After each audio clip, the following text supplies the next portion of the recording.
It's State of the Sharks with Team President Jonathan Becher. First off, we're recording this here in South Lake Tahoe. We're here for the Global Partner Summit. What exactly is going on?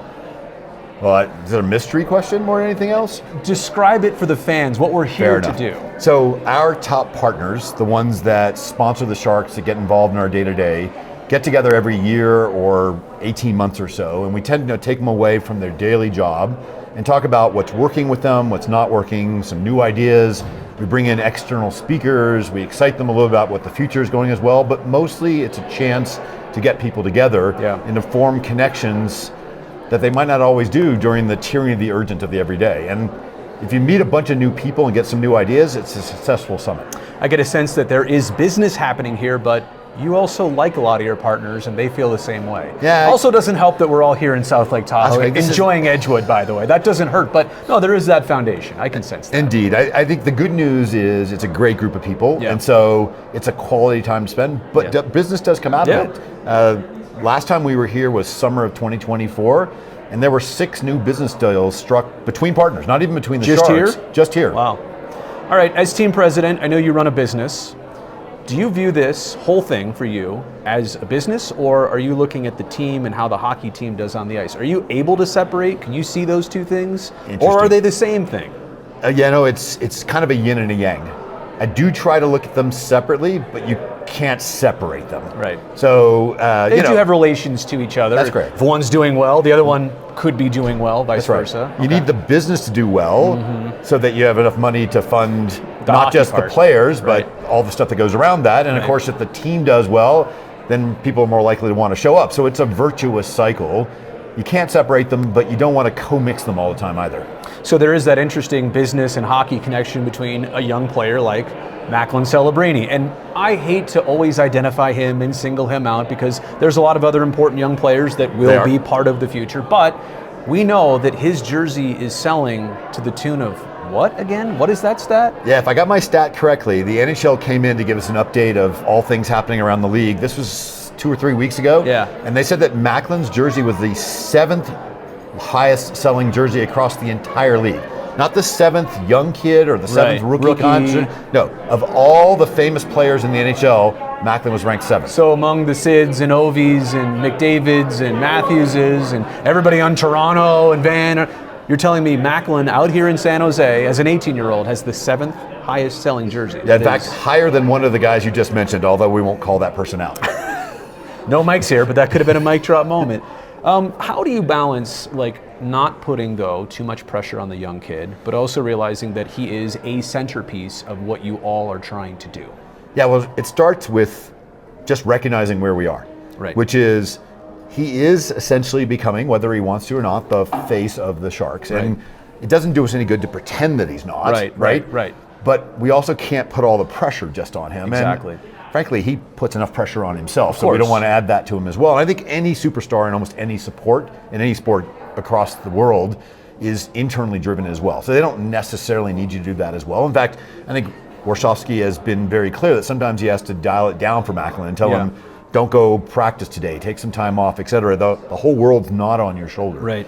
At the end of the day, we are in the entertainment business, and this team is entertaining, and Macklin is a big part of that. And so we want to showcase people's personalities. And so when you're happy, it's great. We want to show that. When you're disappointed, we want to show that as well. And being authentic to who the players are is a big part of what we're trying to do. What's the number one selling food and merchandise item, or the number one food and merchandise item at the tank? You know these things. I think it's fun to pass along. Well, it's interesting. So I thought you were going to ask me what my favorite one is because I'm a bit of a foodie as well. We can get to that too. No, what do you order? What's your meal? But yeah, what are the top sellers? So it's funny that you say this. So over the last 4 or 5 years, we've been turning SAP Center into a bit of a foodie destination. We've been partnering with a bunch of local food trucks and restaurants, the variety, et cetera. But I will tell you, the number one selling thing is still chicken fingers together with a Coke. And so despite all that changes, the old traditionals still sell well, and hamburgers and hot dogs are the top 7 or 8. You have foods of the world now. You have still chicken fingers. Very eloquent things, and it's just that simple. That's right. Okay. And the number one merchandise items are jerseys. Although, to be fair, a lot of the commemorative pucks are selling really well these days. So But jerseys are expensive. So if you do it by revenue, that's it. If you do it by units, it's more pucks. as a father of a 7-year-old, can I pressure you right here, right now, coming, okay, to have more earlier game starts, earlier puck drops on weekend games in the future? You know why I'm asking, because he's got a bedtime, and 7:30, he's getting kind of tired. In the future, is there any more room for that? Yeah, so, Brodie, it's one of the things I've been thinking a lot about, talking to a lot of people about. You've been whispering in my ear long before you joined Sharks as well. No pressure. As you probably know, we experimented with some 7 p.m. game times this year. Yeah. We did some 5 o'clock game times. Yeah. We did a few 1s, etc. I think in general, we've shown that fans are still willing to show up regardless of time. And so we would like to move the 7:30 game times earlier to 7 o'clock. We still got to work it out with our broadcast partner. I don't know if you've ever heard of them, NBC. I have. And with the league. But I think that is something we'd like to do to reset our standard game time, and to have more weekend games that start at 1 or 3 o'clock. It's not as simple as just, we are going to change that. What you're saying is a little more complicated. There are a whole bunch, and because of the way this works, we're in the national broadcast window, and if we move it up, we actually then interfere with other broadcast windows, et cetera, so we can't just easily get there.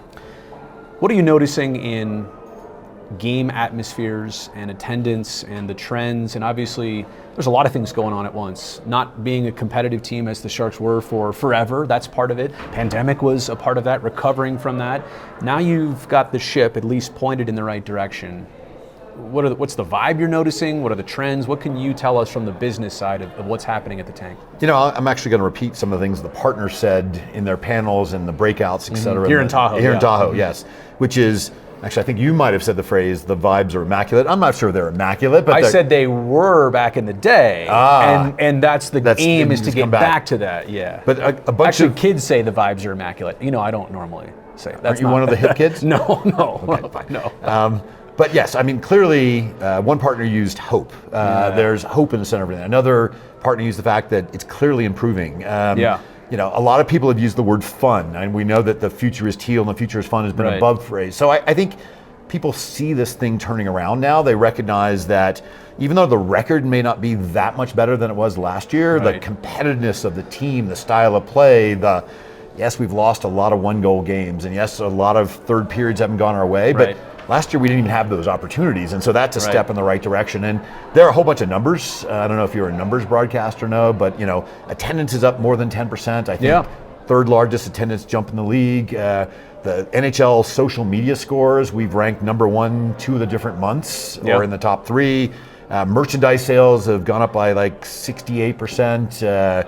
NBC reports that watchers are up, I think, 55 to 60% over last season as well. So I think we're trending in the right direction. For sure, we're not where we need to be yet. But that growth is happening. That's right. And I think Saturday was the 10th sellout for this season. Does that surpass last year? Yeah, I think we had 8 of all of last year. So we're already way past there. You know, another thing I wanted to point out to fans who are watching this right now, but there's some of the same fans that reach out to you on social media. Now, you as a team president, you don't have to do this, but a lot of fans have had an experience which sometimes is great, and I'm sure you hear about those too, but sometimes something wasn't right, or there's an idea of how it can be better, and you put yourself out there. I understand that, again, it's probably not part of your job responsibilities or duties, but you do it. What do you face in putting yourself out there sometimes, but also what is the reward as a team president to be able to either make things right or know that there's actually a person who runs this team, not a robot? Yeah, so I suspect everyone watching this knows that I'm fairly active on social media, whether it's Twitter /X or Instagram. You're obsessed with Sharks, but like not just hockey Sharks, but like every Shark. I have a lot of Sharks things in my life, and fans contribute and send me Shark things as well, so I can almost unveil a new Shark thing. I don't know where you find this stuff, but you find it. It's or a lot. It finds you. I do find it. Yeah. But I think more importantly, corporations can feel like abstract, dry brands, and that's not who we want to be. We are the social fabric of San Jose, and maybe often all of the Bay Area as well. We believe that we are a community-driven brand. We're not about revenue aspirations. Our goal is different than that. It's the vibes and the feel that we talked about it, and we don't think we're a perfectly run organization, and part of our DNA is how do we get better? And it's one thing to sit around in a conference room and talk about what you can do better, and you have to do that from time to time for your business. But at the end of the day, your customers, your fans, your guests, they're the ones that know. And they share their feedback with me. Yeah. And I get some interesting ones. Yeah. But in every nugget, sometimes even ones that seemed a little bit absurd, there's always a good idea based on that as well. And so I want us to get better every single week if we can. And so share your ideas and your complaints. I won't always be able to solve all of them, but I actually do like to hear them. I'll just say that if you send me your complaints, I can't do much about it. Jonathan has the power to do the thing. No, and I think that's part of it too, right? You have the ability to fix a lot of things or make things right, and you're in that position. And I want to. Right. I mean, it says a lot. Two more things for you. I know the Sharks over all the years have invested greatly in SAP Center and also Sharks Ice and now TechCU Arena, which probably doesn't need much investment. It's still brand new and beautiful. Except for quit jumping up and down on the chairs. You're actually destroying the chairs in TechCU. Sharky taught me how to do that. Yeah. Don't do that, please. What can you tell us about future investments? And I also know that there's part of this is tied to the conversation of a new lease and staying in San Jose. What can you tell us about recent investments, where you're at with maybe what's next and what needs to happen next, and kind of what lies ahead for the viewing audience? Yeah, so over the last decade or so, you guys know about this, every summer we do a major project at SAP Center and some minor ones as well. And you've seen the major projects, the Penthouse Lounge or the, don't call it a Jumbotron, center hung display, the new South Bar entrance. There's been new ice facility there, new lighting a handful of years ago. I mean, it's the third oldest building in the league. By just pure, but it doesn't feel that like that. That's right. So, I mean, we know there's been a lot put into it. Do you have an idea of what's next and what to expect? Yeah, so this summer 2025, the big investment is actually over at Sharks Ice in San Jose. We're going to redo the practice facility, locker room, a bunch of stuff that fans won't necessarily see every single day, but that facility is starting to age as well. It's time, It's been 15 plus years since that happened. There'll be some minor stuff happening inside of SAP Center. We're building a new kitchen. We'll make some changes on the concourse, but we're setting ourselves up for a much bigger investment in SAP Center in summer of 2026, subject to approval in the city, which I think will come here pretty quickly. Many people have heard we're in discussions with the city. It's confidential. I can't share all the things other than it's gone very well, particularly recently, and we'll probably increase our level of investment over the next couple of years, over a pretty substantial investment, to a multiple of the kind of investments that we've done before. Frankly, Sharks Ice in San Jose is already the largest contiguous number of ice rinks together under one roof. Right. We still don't have enough ice. I agree with you on that. In the Bay Area. Yeah. People have heard we're trying to get a deal done with Gilroy, so ice down there. I'd like to see ice in the East Bay. Is your backyard big enough? Come on over. You're welcome in the 925. Do you have room in your backyard? No. Okay. No, right, I do not. There. But I could say the area code, or even a hub like Walnut Creek. I would love to do that. 680 and 24 come together there. There are some interesting locations there. We'd like to get San Francisco and north. Frankly, I think going east makes some sense as well. I don't know that stopping in Gilroy and going south. So look, ponds don't freeze over in our backyards. No, we need to do this to grow the game. And back east, cities raise their hands and they build it. We heard a story from someone who grew up in Boston that every little town of 10,000 people got a rink. Yeah. And the city built it. Cities aren't building rinks here, so we've got to help. But you know how to do it. You know how to do it right. And when the time comes, you'll do a great job at it. The last thing here, I know I'm new to working for the Sharks, so I'm not going to come in with all these ideas. And please do. But here's what you need to do. Okay. Create a marketing campaign in the next handful of weeks and months. The spring or summer of Calder in San Jose. Now you're thinking, well, Calder Trophy, Macklin Celebrini, right? Yep. So that's obvious. How about the Calder Cup? I want to see the Barracuda stack the deck a little bit. And the players that have been bubble players, the Colin Graffs, the McMadulans, back and forth, Askey, have them on the Barracuda for a playoff run, have them be competitive. Look, this is probably more of a Mike Greer thing than you and I. I'd love to see that team capture everybody's attention because they are the next thing in San Jose. It would be great for everybody. I like that. By the way, Calder Trophy and Calder Cup for the American Hockey League's championship. Fair enough. That's where I was going with. So if we do this, will you temporarily change your name? To Calder? To Calder? No, but I'll if you do shirts, I'll wear it. Okay, I'll hashtag it or something. I'm a two or fewer guy. Every time you allow two or fewer, you're probably going to win the game. But yeah, we'll make it a thing. No, so let's be clear. I like the idea. Yeah. It's clear. You're trying to like trademark this or something. When you said I like it, but there's a but. What is it? Which is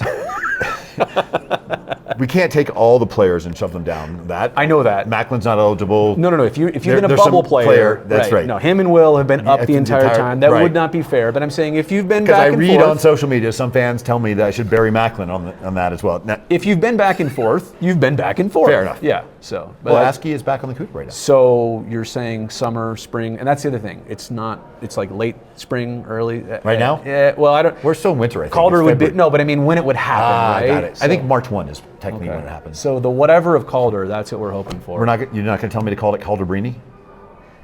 Well, but then I want the team. I want the Barracuda to. I want to have them. It's twofold. got it. You gotta have it, right? So I don't want to make it too exclusive, but Got it. No, there's a lot of bright things ahead. Oh, but it's only 2 things, so it's still 2 or fewer. The only reason it's 2 or fewer is because my wife told me stop saying 2 or less. Oh, And did you know that's not proper phraseology? And so yeah, so I got. You were an English major? No, clearly not. I'm just a talker on television or whatever. But no, I got slapped on the wrist because it was not 2 or less, which I said a few times. She goes, "You dummy, it's fewer." There you go. 2 or fewer, it became a thing. Jonathan, thank you for the time. Thank you for this awesome opportunity up here, and I look forward to everything that's coming. Brodie, thank you, and thanks for being a Shark. Hey, my pleasure, literally.